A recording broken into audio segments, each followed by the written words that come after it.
Assalamualaikum warahmatullahi wabarakatuh. Berjumpa lagi bersama saya di mata pelajaran akuntansi keuangan kelas 11. Pada pertemuan kali ini, yaitu pertemuan ke-14, kita akan melanjutkan bab yang kedua, yaitu tentang piutang. Baik, langsung saja mengenai bab piutang.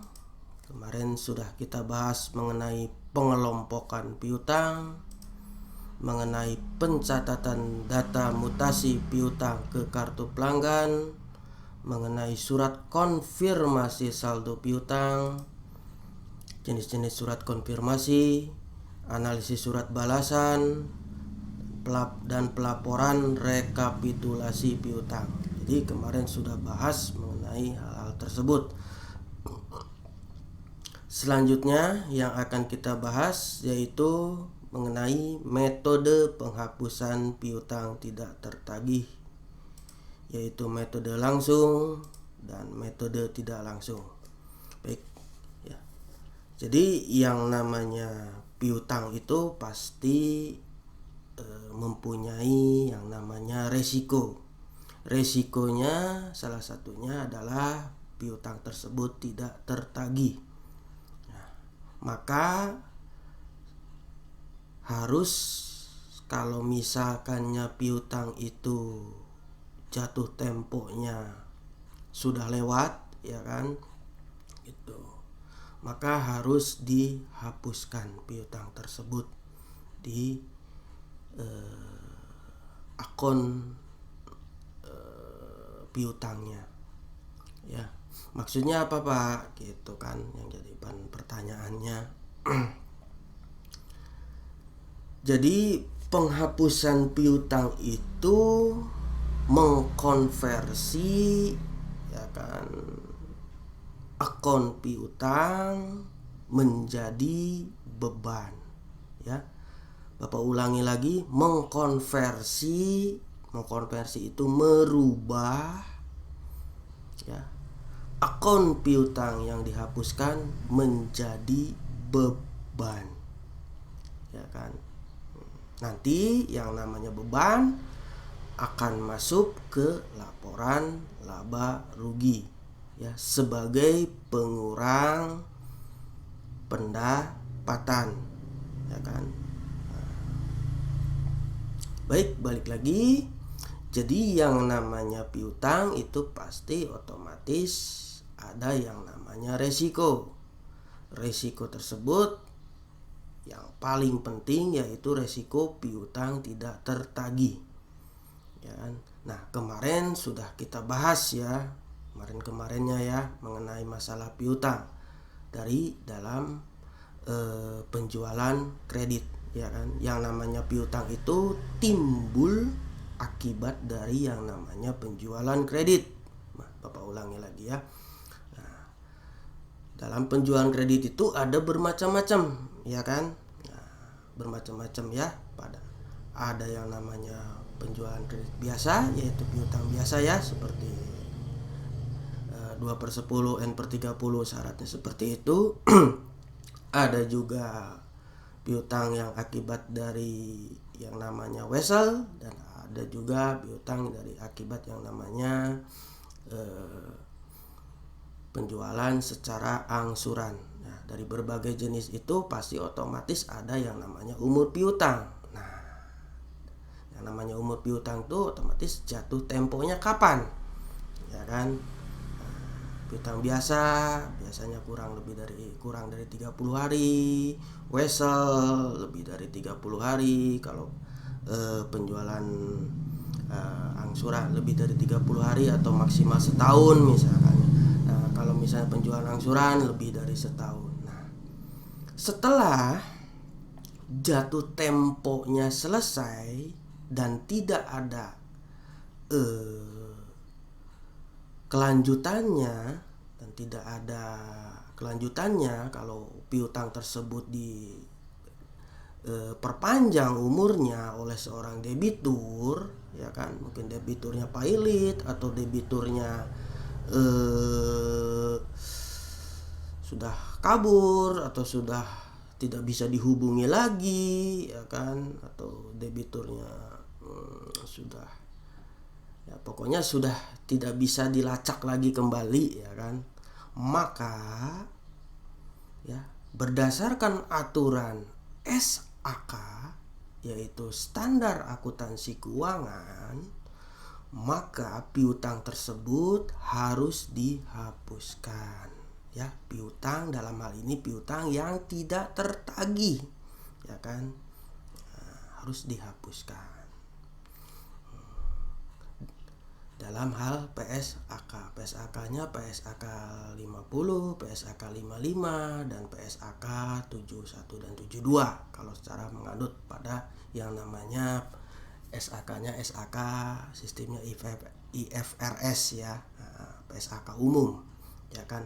Nah, nanti di aturan SAK entitas tanpa akuntabilitas publik itu lebih disederhanakan lagi.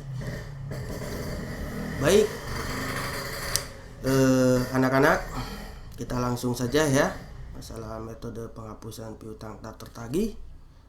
Tapi sebelum Bapak akan membahas ke inti materi hari ini, ya kan, metode penghapusan piutang tak tertagih, kita review terlebih dahulu mengenai laporan posisi keuangan, ya kan. Dalam hal ini yang biasa kita sebut yang namanya neraca, ya kan. Seperti yang kita ketahui bahwa yang namanya di laporan posisi keuangan itu, ya kan, ada yang namanya aktiva dan pasiva. Aktiva itu adalah aset, ya. Pasiva itu adalah utang dan modal. Berarti bisa disimpulkan dalam hal persamaan akuntansi. Jadi laporan posisi keuangan itu sama aja kita belajar yang namanya persamaan akuntansi, ya kan. Bahwa aset itu sama dengan utang ditambah modal. Berarti artinya aset itu bersumber dari utang ditambah modal. Bab kemarin sudah Bapak bahas mengenai persamaan akuntansi, sudah Bapak ulangi kembali, ya kan. Nah, jika ada kenaikan atau penurunan aset, ya, akibat dari laba atau rugi, maka rumusnya kita rubah lagi, ya. Berarti aset sama dengan utang ditambah modal ditambah laba atau rugi. Jika laba berarti menambah modal, jika rugi akan mengurangi modal, ya kan. Kalau modal naik, otomatis asetnya juga pasti naik. Kalau modal turun, otomatis asetnya juga pasti turun, ya kan. Kalau kita berbicaranya kenaikan atau penurunan dari akibat dari laba dan rugi. Jadi laba dan rugi itu mempengaruhi modal, ya kan, bukan mempengaruhi utang, ya. Kita detailkan lagi. Nah, kan berarti aset itu sama dengan utang ditambah modal. Laba rugi itu dari mana? Dari pendapatan dikurangi beban, ya kan. Berarti aset itu, Bapak ulangi lagi, sama dengan utang ditambah dalam kurung modal ditambah pendapatan dikurangi beban. Nah, dari persamaan ini yang sudah kita detailkan lagi, bisa disimpulkan yang namanya pendapatan, ya kan, pasti akan menambah modal, ya kan, plus, ya, jadi akan menambah modal. Yang namanya beban itu pasti akan mengurangi modal, ya kan. Nah, itu. Nah, yang jika, ya, modal ini turun, taruhlah dari 1.000 turun ke 500 rupiah, bisa dipastikan bahwa asetnya juga pasti turun. dengan catatan tidak ada penambahan utang, ya kan? Begitupun sebaliknya, jika modal itu naik, ya, bisa dipastikan asetnya juga pasti naik dengan catatan tidak ada penurunan utang. Oke, ya. Bapak ulangi sekali lagi ya, berarti ya kan bisa disimpulkan lagi kalau merunut dari rumus yang sudah Bapak detailkan, ya kan? Nah, Bapak ulangi sekali lagi, berarti yang namanya beban itu pasti akan mengurangi modal. Ya kan, akan mengurangi modal dalam hal kalau kita melihatnya dalam hal laporan posisi keuangan, ya kan. Nah, tapi kalau dalam hal laporan laba rugi pasti beban mengurangi pendapatan, ya kan. Nah, jadi pendapatan sama beban ini diperhitungkan, direkap, akan lahir yang namanya ikhtisar laba rugi. Jika ikhtisar laba ruginya itu min, berarti otomatis pendapatannya gitu lebih kecil dibandingkan dengan beban. Jika dalam hal ini adalah rugi. Jika ikhtisar laba ruginya adalah plus, ya kan, dalam hal ini bersaldo kredit, ya, maka itu bisa disimpulkan bahwa itu pendapatannya lebih tinggi dibandingkan beban. Dalam hal ini adalah laba. Oke, ya. Mungkin cukup jelas ya penjelasan Bapak, ya kan. Nah, kenapa sih Bapak ulangi lagi sekali ini? Karena kita kronologi masalah penghapusan piutang itu kita efeknya ada di laporan posisi keuangan, ya kan. Bapak runut dulu ya sebelum kita ke inti permasalahannya, yaitu mengenai metode penghapusan piutang itu seperti apa, ya kan. Baik, selanjutnya metode penghapusan piutang tak teragih, ya kan. Nah, kita langsung ke materi intinya, ya. Ada metode secara langsung, dalam hal ini penghapusan itu, ya. Jadi dalam menghapus piutang yang tidak tertagih itu ada dua metode, ya. Yang pertama adalah metode langsung, ya. Metode itu cara, ya kan, ya kan. Caranya seperti apa sih? Nah, yang namanya metode itu balik lagi seperti Bapak, itu berdasarkan yang namanya kebijakan akuntansi, ya kan. Sebuah perusahaan yang harus sesuai dengan SAK, ya kan, standar akuntansi keuangan. Yang pertama yaitu metode langsung. Metode langsung itu adalah metode pencatatan kerugian piutang yang langsung mengurangi jumlah yang dihapuskan. Jadi dalam hal ini untuk masalah metode penghapusan piutang tertagih ini lebih ke arah pencatatan, ya. Lebih ke arah pencatatan. Ada yang pencatatan menggunakan metode langsung, itu yang pertama. Yang kedua yaitu metode tidak langsung. Metode tidak langsung itu yaitu metode pencatatan kerugian piutang tidak tertagih dan secara tidak langsung mengurangi piutang yang bersangkutan, tetapi dicatat dalam satu rekening, yaitu rekening cadangan kerugian piutang. Bagaimana sih Pak cadangan kerugian piutang itu? Posisinya di mana? Nanti Bapak akan jelaskan setelah ini. Baik. Nah, selanjutnya ya, metode penghapusan piutang tak teragih, ya. Dalam hal ini adalah metode langsung, ya kan. Nah, coba kita lihat, ini adalah laporan posisi keuangan sebelum piutang itu dihapuskan, ya kan. PT Liminho, laporan posisi keuangan 31 Desember 2017 dalam IDR, berarti dalam rupiah, ya. Di sisi aktiva ada aktiva lancar dan aktiva tetap, di sisi pasiva ada utang dan modal. Nah, kita lihat konsentrasinya di piutang dagang, ya kan. Piutang dagangnya yaitu bersaldo 150 juta, ya kan. Nah, 150 juta ya. Coba lihat kalian konsentrasinya di aktiva lancar, di aktiva dalam hal ini adalah di akun piutang dagang, ya kan. Nah, dilihat dari di sini adalah saldonya yaitu 150 juta, ya kan, 150 juta. Nah, oke, sudah paham ya? Kalian sudah paham, sudah mengerti ini laporan posisi keuangan. Kalian sudah familiar ya, sudah apa betul ya? Anak akuntansi pasti sudah mengerti yang namanya laporan posisi keuangan, ya kan? Harus balance ya, antara aktiva dan pasiva itu harus balance ya.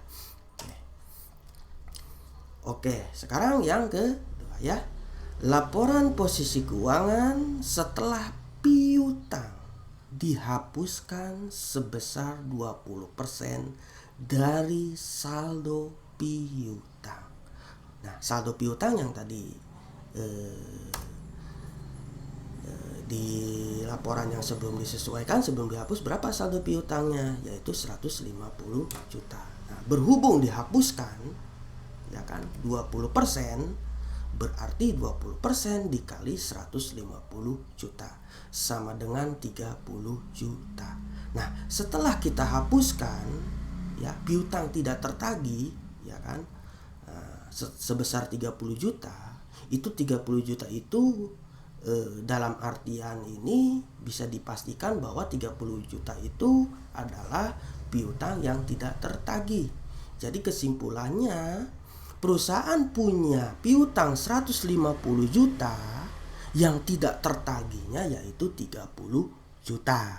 Nah, sebelumnya kan tadi Bapak sudah bahas yang namanya penghapusan piutang tidak tertagih itu ya, mengkonversi piutang yang tidak tertagih ke beban. Oke ya. Nah, baik, setelah kita hapuskan sebesar 30 juta, bagaimana pengaruhnya di laporan posisi keuangan PT Liminho? Nah, kita bahasnya ini metode langsung ya, metode langsung dulu ya. Nah, ini PT Liminho. Kita lihat posisi di aktivanya, dalam hal ini piutang dagang itu berkurang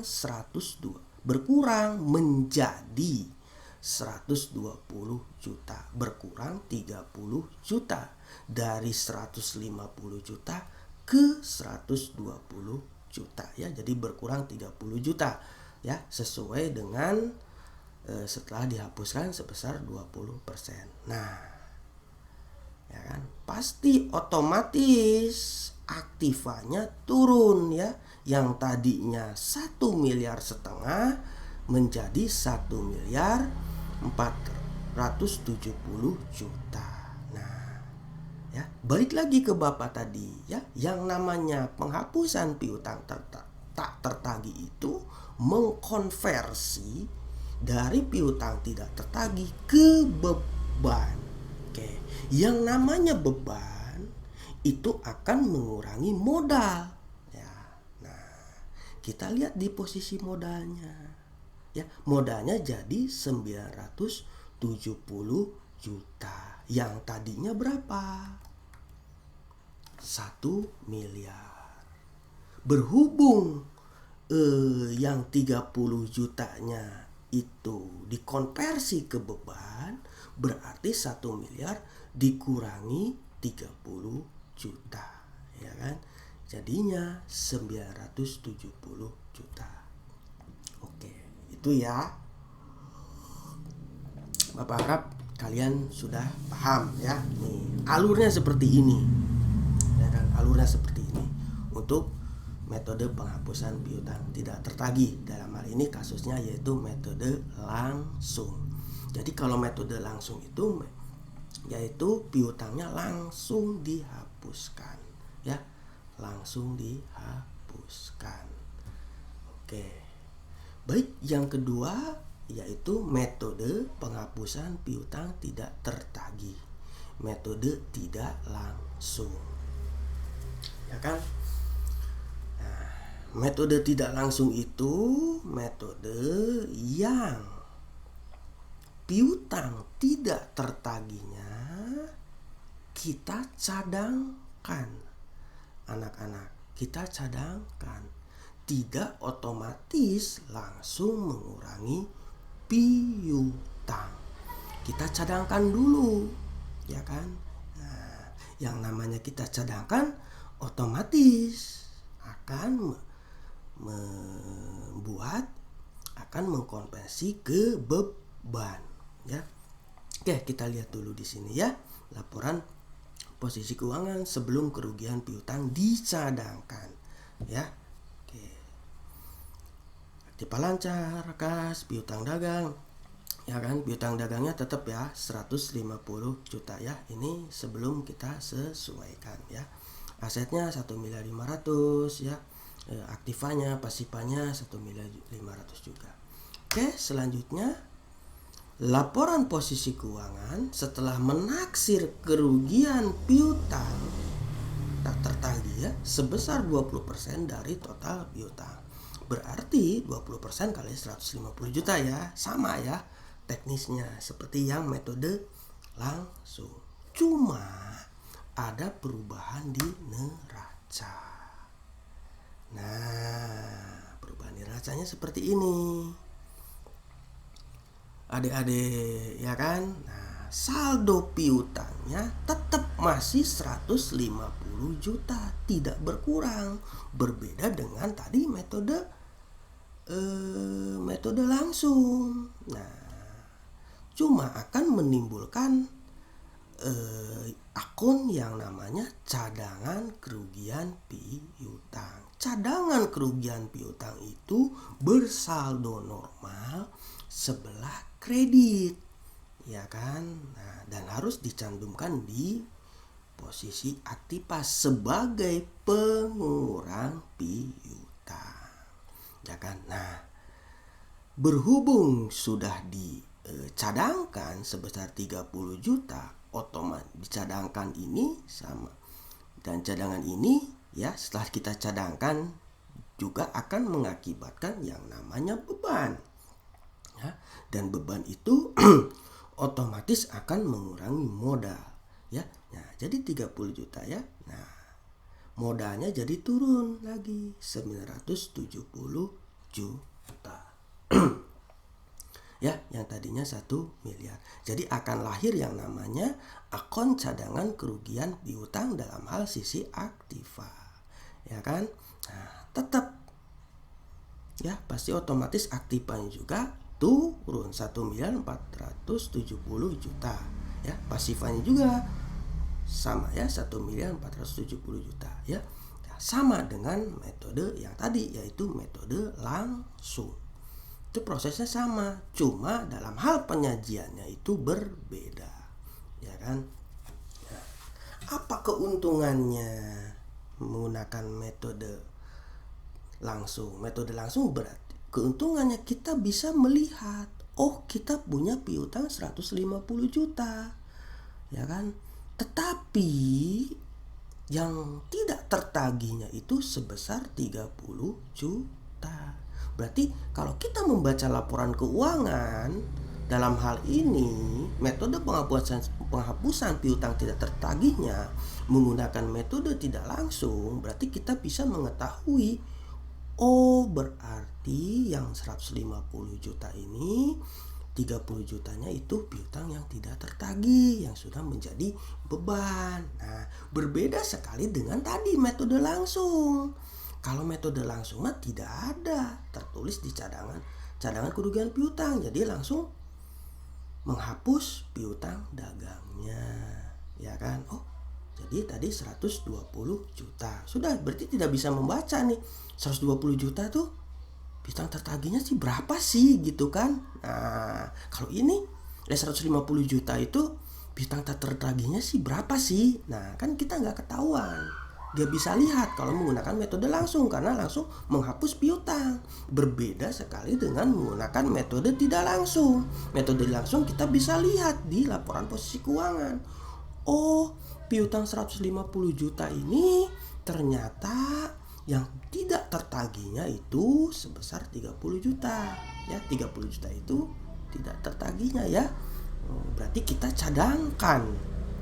Nah, tidak tertagihnya. Oke. Dalam masalah piutang tidak tertagih itu yang kita hapuskan itu secara de jure, secara pelaporan kita hapuskan, tapi secara fakta ya kita tidak hapuskan. Contoh misalkannya si A punya utang 1 juta ke kita. Nah, jatuh tempo 30 hari. Setelah selesai jatuh tempo, kita hubungi si A dan si A tidak bisa. Dan si A juga nggak tahu kemana larinya, ya kan? Maka dalam hal masalah SAK yang 1 jutanya harus dihapuskan. Itu belum harus dihapuskan ya. Nah, yang 1 jutanya tuh harus dihapuskan sesuai dengan SAK. Bukan berarti secara de facto piutangnya hapus. Nah, nanti lama kelamaan ujug-ujug si A datang, "Pak, saya berutang." "Oh, maaf, Bapak nggak apa-apa, nggak bayar utang juga ke saya karena utangnya udah dihapuskan." Bukan begitu maksudnya. Kalau dia bayar ya tetap kita terima begitu. Dan setelah dihapuskan bukan berarti kita harus ngebel ke si A, "Pak, congratulations, selamat, utang Bapak di saya sudah dihapuskan." Bukan begitu ya. Ini secara de jure. De jure itu secara laporan penyajian itu dihapuskan, tapi secara faktanya tidak dihapuskan, anak-anak. Gitu ya, seperti itu maksud Bapak tuh ya. Nah, kalau prinsipnya si A nya datang, "Congratulations, selamat Bapak ya, Bapak nggak usah bayar ke saya sudah ikhlaskan Pak, jadi sudah saya hapuskan di laporan keuangan." Ya nggak seperti itu. Yang namanya perusahaan itu, dalam hal ini perusahaan komersil itu, pastinya kegiatan perusahaan itu untuk mencari laba. Laba itu sebagai penambah modal otomatis akan menaikkan aset itu naik, otomatis daya survive, daya bertahannya sebuah perusahaan akan semakin lama umurnya gitu. Kalau misalkannya piutang itu kita hapuskan, sama aja dihapuskan, dan kita konfirmasi yang kepunya utangnya ke si A ya, "Pak, congratulations Pak, selamat, utang Bapak di saya hapus." Ya sama aja ya. Perusahaan itu perusahaan ibadah dalam artian ya kan, otomatis aset pasti turun ya, beban aset pasti turun kalau secara de factonya, secara fakta di lapangannya piutang benar-benar dihapuskan. Nah, ini dalam hal masalah penyajiannya saja, adik-adik, pelaporannya saja. Pelaporannya memang harus sesuai dengan ketentuan SAK, harus dihapuskan. Tapi secara fakta, balik lagi, itu ya nggak benar-benar dihapuskan ya kan. Nah, masih tertera, terikot, masih ada di laporan manajemen perusahaan.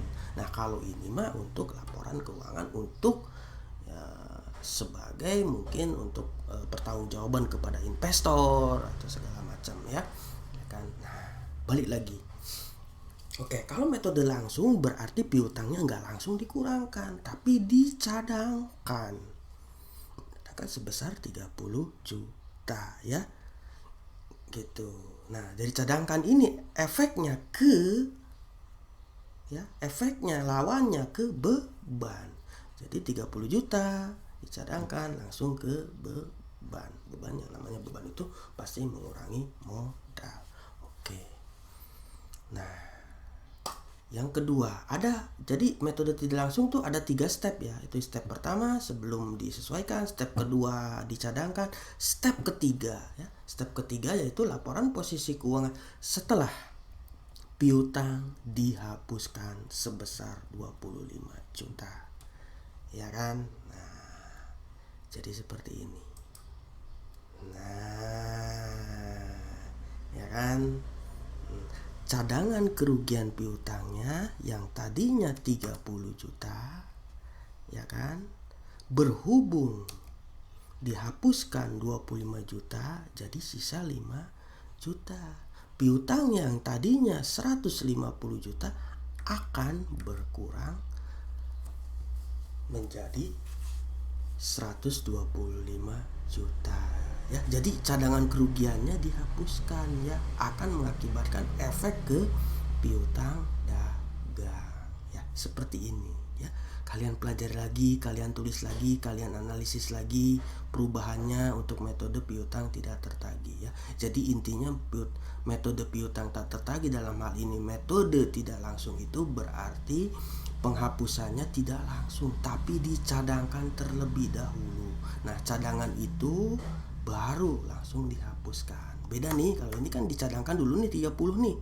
Nah, 30 ini kita hapuskan nih 25. Berarti otomatis piutang juga pasti akan turun. Begitu prinsipnya, ya kan? Tetap aktifannya tetap gak berubah. 1.470.000.000. Pasifnya juga tetap tidak berubah. Oke, mudah-mudahan kalian paham dan mengerti. Oke, selanjutnya dalam hal ini masalah menjurnal. Ya, metode langsung dan tidak langsung. Bapak sudah rangkum ya kan jurnalnya. Ya kan?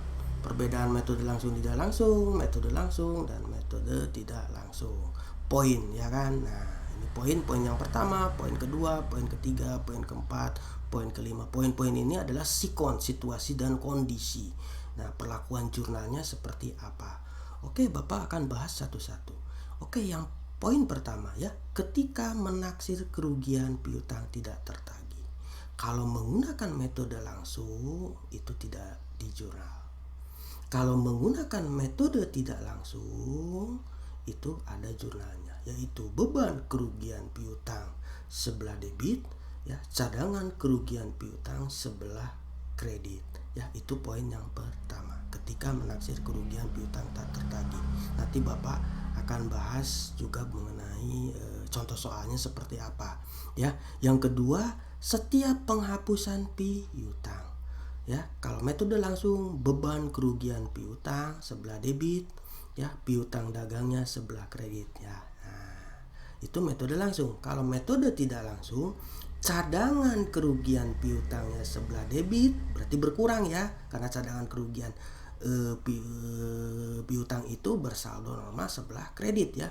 Kalau berhubung didebitkan otomatis berkurang ya. Yang tadi seperti tadi kasus contoh tadi ya, yang tadinya 30 juta berhubung dihapuskan ya, sebesar 25 juta berarti sisanya tinggal 5 juta. Oke. Cadangan kerugian piutang tertagih sebelah debit dan piutang dagangnya sebelah kredit. Nah, makanya yang tadi yang metode cadangan kerugian piutang yang tadi 150 kok ujuk-ujuk jadi 125 Pak. Dan ujuk-ujuk cadangan kerugian piutangnya yang tadinya 30 kok ujuk-ujuk jadi 5 juta Pak. Nah, ini dari akibat penghapusan piutang, akibat dari jurnal penyesuaian ini ya. Oke. Yang ketiga, saat pernyataan kesanggupan debitur untuk membayar atas piutang yang sudah dihapuskan ya. Nah, metode langsungnya berarti piutang dagang sebelah debit ya. Nah, beban kerugian piutangnya sebelah kredit. Jadi dibalik lagi ya. Oke.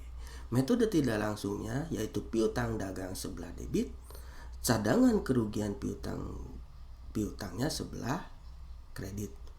Ya, jadi piutang dagangnya sebelah debit, cadangan kerugian piutangnya sebelah kredit. Oke, itu poin yang ketiga. Sekarang poin yang keempat. Waktu menerima pembayaran dari debitur yang menyatakan kesanggupan membayar. Berarti poin keempat itu efek dari poin yang ketiga, akibat dari poin yang ketiga. Metode langsungnya berarti jurnalnya itu kas sebelah debit bertambah, piutang dagang berkurang sebelah kredit. Nah, itu untuk metode langsung. Untuk metode tidak langsungnya sama dengan metode langsung. Oke. Sekarang poin yang kelima. Jika piutang debitur yang sudah dihapuskan datang dan langsung membayar, berarti tidak ada pernyataan kesanggupan terlebih dahulu. Contoh ya. Contohnya seperti ini. Ya kan? Nah, si A piutangnya sudah jatuh tempo, ya kan? Jatuh temponya taruhlah 31 Januari sudah. Nah, ditelepon gak dihubungi, ditelepon gak dihubungi lagi ya, ditelepon nggak diangkat, atau ditelepon nggak bisa, ya kan, dicari-cari nggak ada, ya tanggal 31. Oke, nah, kita hapuskan ya berdasarkan kebijakan akuntansi, ya kita hapuskan piutang tersebut. Taruhlah piutangnya tadi ya 1 juta misalnya, kita hapuskan. Nah, tanggal 3 Februari dia telepon ke kita, atau Pak, mohon maaf, ya kan, untuk masalah utang saya yang tadi 1 juta, saya akan bayarkan tanggal 5 Februari misalkan, ya kan. Nah, itu kita dapat telepon nih tanggal 3. Nah, berarti telepon tersebut adalah pernyataan kesanggupan debitur untuk membayar atas piutang yang dihapuskan, ya. Jadi pernyataan pada poin ketiga. Nah, pas tanggal 5 ternyata benar kejadian. Ya, dia melunasi piutangnya yang 1 juta. Berarti langsung ke poin yang keempat. Nah, seperti itu kronologisnya. Jadi pernyataan tuh dia konfirmasi terlebih dahulu. Oke, ya, itu ya. Nah, sedangkan untuk poin kelima, jika piutang debitur yang sudah dihapuskan datang dan langsung membayar, itu maksudnya seperti ini, ya kan. Ya, balik lagi tanggal 31 dia tidak, kita hubungi si A yang punya utang ke kita 1 juta, kita hubungi, nggak bisa, kita cari-cari nggak ada, ya kan. Nah, tiba-tiba tanggal 5 dia datang ke kita, datang dan langsung membayar, ya. Padahal yang tadi 1 jutanya 31 Januarinya piutangnya 1 jutanya sudah dihapuskan. Maka jurnalnya akan berbeda dengan kronologi yang tadi kejadian kasus pertama, ya kan. Nah, untuk metode langsung yaitu kas sebelah debit, beban kerugiannya sebelah kredit. Untuk metode tidak langsung, kas sebelah debit, untuk kreditnya itu cadangan kerugian piutang, ya. Bapak harap kalian menulis seperti ini, kalian rangkum tabelnya seperti ini, ya, kalian tulis di buku tulis, ya, supaya jadi bahan, karena ini adalah sesuatu hal yang sangat penting khususnya untuk materi tentang piutang, ya kan. Nah, dalam hal masalah penghapusan piutang tidak tertagih. Oke, seperti ini, ya. Silakan kalian ditulis, di pause dulu. Bapaknya minum dulu.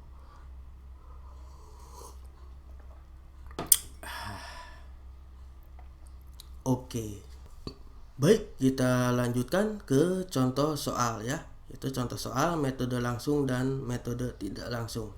Contoh soal yang pertama itu untuk poin yang kedua. Jadi poin yang kedua, ya, berarti yang ini, ya.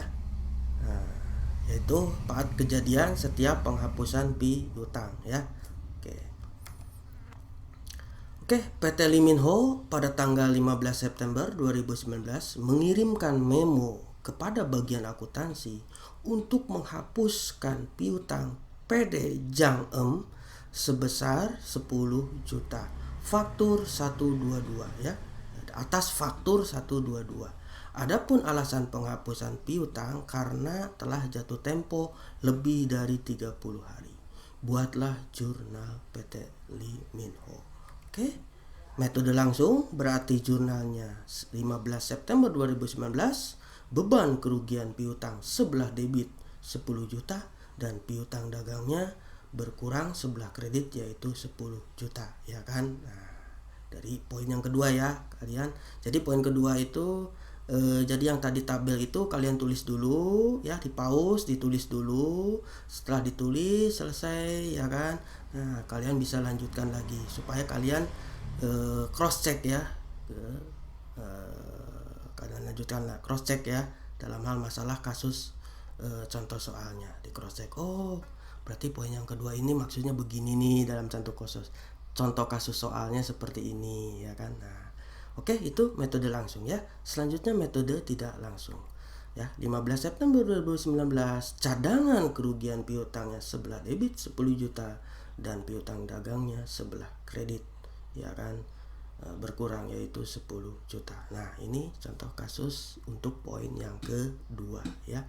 Jadi poin kedua itu adalah menghapus piutang PD Jang Em sebesar 10 juta atas dasar faktur 112. Berarti atas dasar penjualan kredit faktur 122. Alasannya karena telah jatuh tempo lebih dari 30 hari, ya kan?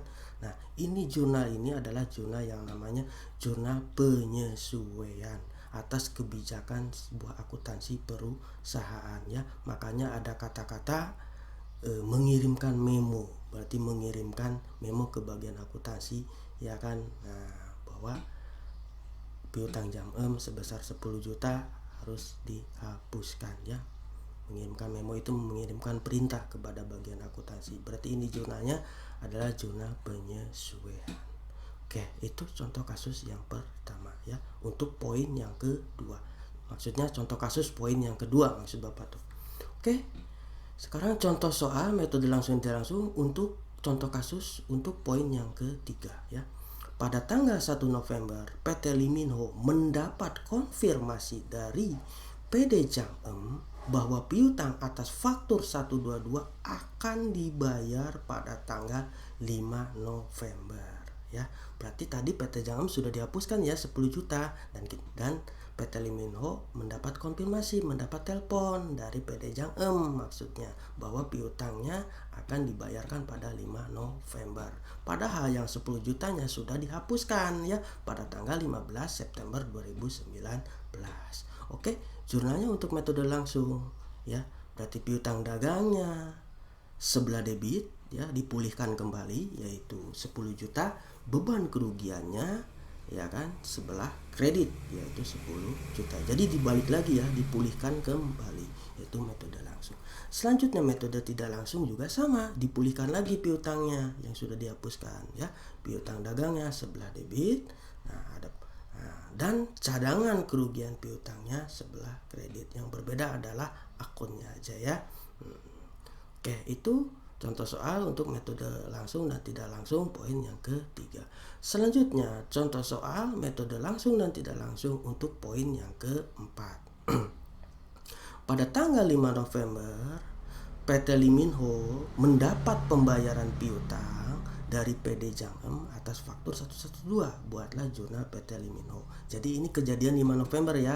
Karena yang tadi 1 November kita mendapat konfirmasi bahwa PD Jang tanggal 5 akan membayar piutangnya. Maka piutang yang dihapusnya kita pulihkan kembali. Nah, pada tanggal 5 November ternyata benar kejadian. PD Jang membayar piutangnya. Oke, untuk metode langsung berarti kas sebelah debit, ya, 10 juta dan piutang dagangnya otomatis berkurang, ya kan? Ya, jadi piutang dagangnya karena dilunasin berkurang, jadi piutang dagangnya dirubah menjadi kas, ya. Oke, 10 juta rupiah berkurang sebelah kredit. Yang kedua, metode tidak langsung, ya. 5 November 2019, kas sebelah debit 10 juta dan piutang dagangnya sebelah kredit, pasti otomatis, ya, berkurang 10 juta. Ya kan, sama, ya. Ini metode langsung dan tidak langsung untuk contoh kasus poin keempat. Selanjutnya contoh soal untuk metode langsung dan tidak langsung untuk poin yang kelima, ya kan. Nah, pada tanggal 1 Desember 2019, PT Liminho mendapatkan pembayaran piutang dari UD Sonjoy sebesar 20 juta rupiah atas faktur 025 yang sudah dihapuskan pada tanggal 1 Januari 2019, ya kan. Dan UD Sonjoy tidak mengkonfirmasi sebelumnya atas piutang tersebut. Buatlah jurnalnya. Jadi ini untuk poin yang kelima, ya. Jadi PT UD Sonjoy itu tidak ada konfirmasi sebelumnya. Jadi dia langsung datang ke kantor kita untuk melunasi utangnya, ya, sebesar 20 juta. Maka untuk metode langsung jurnalnya yaitu 1 Desember 2019, kasnya itu 20 juta, beban kerugian piutangnya 20 juta, ya, sebelah kredit, ya. Jadi kas sebelah debit 20 juta, beban kerugian piutangnya sebelah kredit 20 juta. Ya. Selanjutnya metode tidak langsung berarti 1 Desember 2019, ya, kasnya yaitu sebelah debit 20 juta, ya kan, bertambah dan cadangan kerugian piutangnya sebelah kredit, ya kan. Nah, 20 juta. Oke, seperti ini ya. Cadangannya. Oke. Selanjutnya contoh soal untuk metode langsung tidak langsung untuk poin yang pertama, ya kan? Pada tanggal 31 Desember 2019, bagian akuntansi PT Liminho menaksir kerugian piutang tidak tertagihnya 25 juta. Buatlah jurnalnya, ya. Jadi 31 Desember itu PT Liminho menaksir ya piutang tertagihnya sebesar 25 juta. Ya, kalau yang ada menaksir itu untuk metode langsungnya otomatis tidak ada jurnal. Untuk metode langsungnya tidak ada jurnal ya. Lihat poin yang pertama, tidak ada jurnalnya. Selanjutnya yaitu metode tidak langsung. Nah, kalau metode langsung pasti otomatis ada jurnalnya. Ya.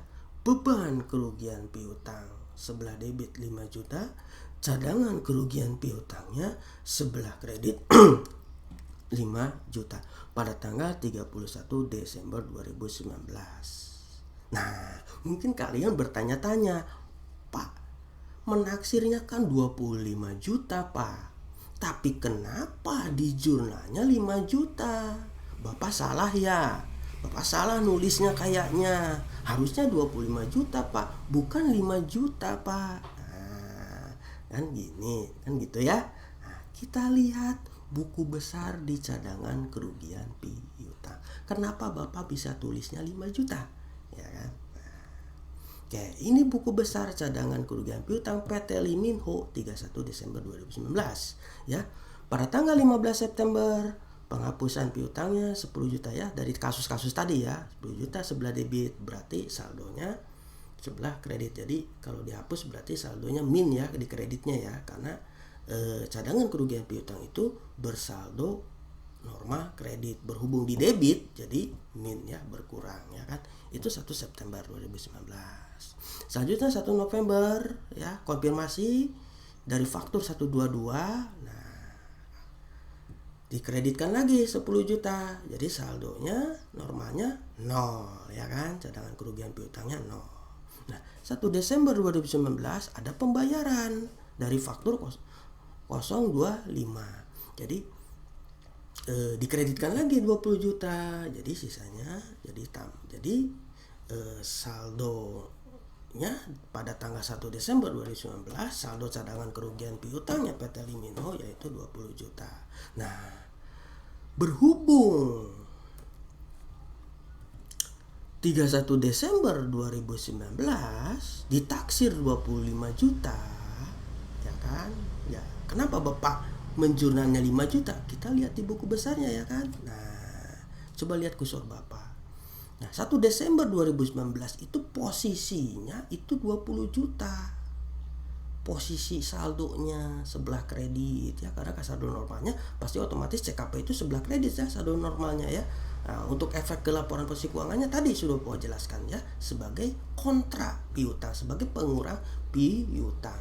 Nah, berhubung ditaksirnya 25 juta maka yang 20 jutanya berarti harus ditambah 5 juta. Jadi finishnya jadi akhirnya 25 juta. Makanya kenapa Bapak jurnalnya 5 juta bukan 25 juta. Nah, kalau Bapak ngejurnal 25 juta maka taksiran 2019-nya jadi 45 juta. Sedangkan PT Liminho menaksirnya hanya 25 juta. Ya. Nah, jadi cadangan kerugian piutangnya 25 juta. Nah, 25 juta.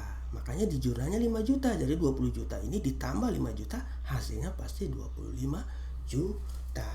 Nah, artinya di laporan posisi keuangan pada tanggal 31 Desember 2019, cadangan kerugian piutang yang disajikan di laporan posisi keuangan tersebut yaitu sebesar 25 juta ya kan. Nah, sama kasusnya contohnya kayak tadi yang 30 juta itu ya, itu adalah berdasarkan taksiran. Nah, seperti itu. Oke ya. Nah, Baik. Selanjutnya mengenai catatan ya atas tadi yang sudah Bapak jelaskan, ada catatannya seperti ini. Yang pertama, untuk piutang yang diperkirakan tidak dapat diterima pembayarannya dicatat dalam rekening akun cadangan kerugian piutang, tetapi ada pula yang mencatat ke dalam rekening akun penyisihan piutang tertagih, bahkan ada yang mencatat dalam rekening akun cadangan kerugian piutang tak tertagih. Ya, berarti dalam SAK untuk metode langsung itu sudah tidak bisa dipergunakan lagi, ya.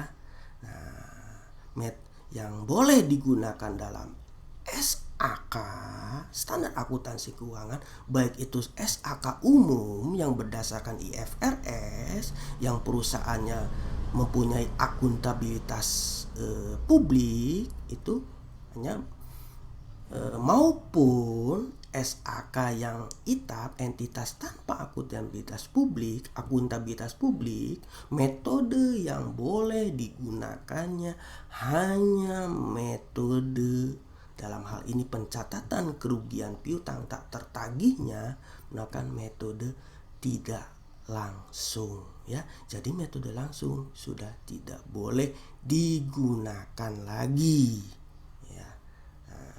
Oke. Ya, itu catatan yang pertama, ya. Nah, sekarang catatan kedua, ya. Dari catatan pertama itu berarti semua itu mempunyai tujuan yang sama, yaitu memisahkan antara piutang yang diperkirakan tidak akan diterima pembayarannya. Akun cadangan kerugian piutang adalah akun lawan kontra akun terhadap piutang dagang atau piusaha. Jadi nanti di laporan posisi keuangannya sebelah kredit mengurangi, ya. Kenapa ya? Karena cadangan kerugian piutang itu kontra akun, lawannya piutang. Makanya yang tadi Bapak jelaskan untuk di laporan posisi keuangan posisinya dalam kurung mengurangi, ya kan? Kalau di aset kan harus positif pas semuanya, enggak juga sih, karena ini kan cadangan kerugian itu kontra, ya kan.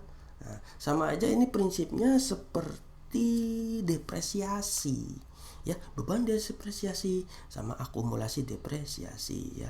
Nanti untuk masalah depresiasi baik itu metodenya akan dibahas di kelas 12, ya, ada metodenya sama, ya. Ya, pada kronologinya itu alurnya sama seperti ini, ya. Depresiasi juga dalam hal masalah pencatatannya ada yang langsung, ada yang tidak langsung. Dalam hal perhitungannya ada 3 metode kalau nggak salah. Ada metode straight line, ya, garis lurus, metode double declining, ya, metode jumlah, dan metode jumlah angka tahun, ya. Oke, seperti itu, ya. Nanti kelas 12 kalian akan mendapatkan metode depresiasi, dalam hal ini penyusutan aktiva tetap, ya. Tapi sebenarnya ada satu lagi metodenya namanya metode nilai wajar harga pasar, yaitu fair value, ya. Mungkin tidak akan dibahas, nanti bahasnya di kuliah, ya. Itu lebih menjelimet lagi. Oke, itu catatan yang kedua. Selanjutnya yaitu catatan yang ketiga. Untuk beban kerugian tak tertagih dapat pula dicatat dengan nama kerugian piutang tak tertagih atau beban kerugian piutang, bahkan ada yang mencatat dalam akun beban piutang tak tertagih, ya kan. Jadi dalam aturan SAK ini tidak ada tertulis akunnya harus namanya apa, ya. Akunnya namanya bebas asal konsisten, ya. Yang penting mempunyai tujuan yang sama. Kalau misalnya kita menulis akunnya cadangan kerugian piutang, ya sudah, berarti kita harus konsisten cadangan kerugian piutang saja dalam satu periode tersebut. Nanti periode berikutnya juga tetap cadangan kerugian piutang, jangan dirubah-rubah lagi. Jadi penyisihan piutang tertagih di satu periode nih, wah, cadangan kerugian piutang mah males lah nulisnya, lah pengen nulisnya yang baru lagi penyisihan. Nah, nggak boleh seperti itu, jadi harus konsisten. Misalnya periode pertama nih ditulis cadangan kerugian piutang, ya sudah cadangan kerugian piutang terus, ya.